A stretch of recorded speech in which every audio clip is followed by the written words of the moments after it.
Changement de nom, changement d'idée, changement de style. Peut-être, je vous propose d'écouter François Hollande qui a décoré cette semaine. C'est une tradition lorsque le Premier ministre est en place depuis 6 mois. Il est décoré de l'Ordre du Mérite. Et il me semble qu'il y a beaucoup de sous-textes dans l'intervention de François Hollande. Une des figures qui vous sert de référence est celle de Clémenceau. C'est un personnage controversé, y compris au sein de la gauche française.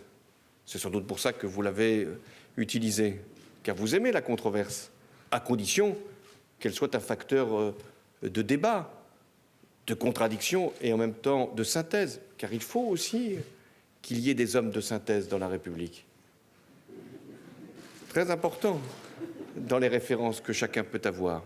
Alors c'est comme si François Hollande venait de vous écouter tous les deux et faisait une sorte de synthèse de ce que sera peut-être le débat à gauche. Éric Zemmour.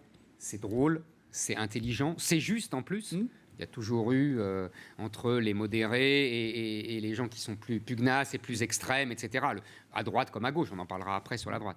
Mais il y a une différence politique. C'est que là, il est président de la République, mais en fait, il n'existe plus. Il n'existe plus dans le débat politique, il n'existe plus pour les Français, il va passer. On va avoir, et d'ailleurs c'est très intéressant sur le long cours, c'est-à-dire qu'on est sur une ligne des petits présidents. C'est-à-dire qu'on a eu Sarkozy, on a eu Hollande, c'est des petits présidents qui ne font 5 ans, comme si le quinquennat avait été un révélateur du givarisme. Du givarisme, comme les givaros, qui réduisaient les têtes. Voilà.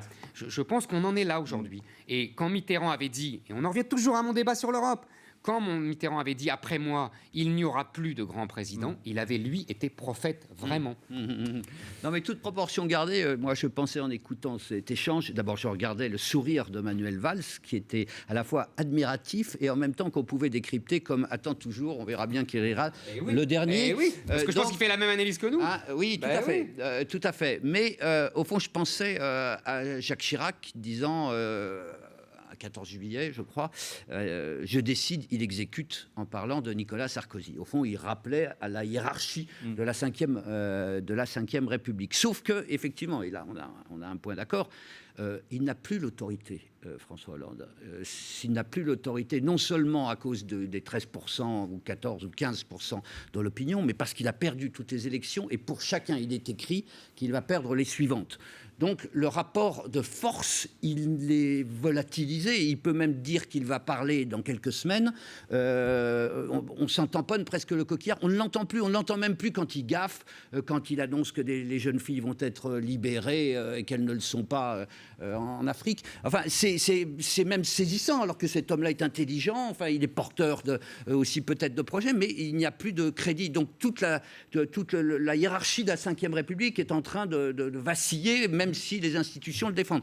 Donc c'est pour ça, encore une fois, que je dis que tout est possible. Et alors, sur le nom du parti, simplement, juste une dernière petite chose, je vous rappellerai ce souvenir historique, qui est que François Mitterrand avait été questionné en 1983, là-dessus, il avait dit que c'était une très mauvaise idée, parce que socialiste, c'est un beau nom. Voilà. Donc, c'est pas simplement un débat comme ça, en l'air, mais qui nous renvoie à des comportements passés, quoi. C'est la fin de la première partie, nous avons tout dit. On va se retrouver dans quelques instants pour parler de la droite, parce que si la gauche implose, la droite peut-être s'éparpille-t-elle. CSD, hashtag CSD, vous pouvez évidemment réagir et nous revenons dans une poignée de secondes.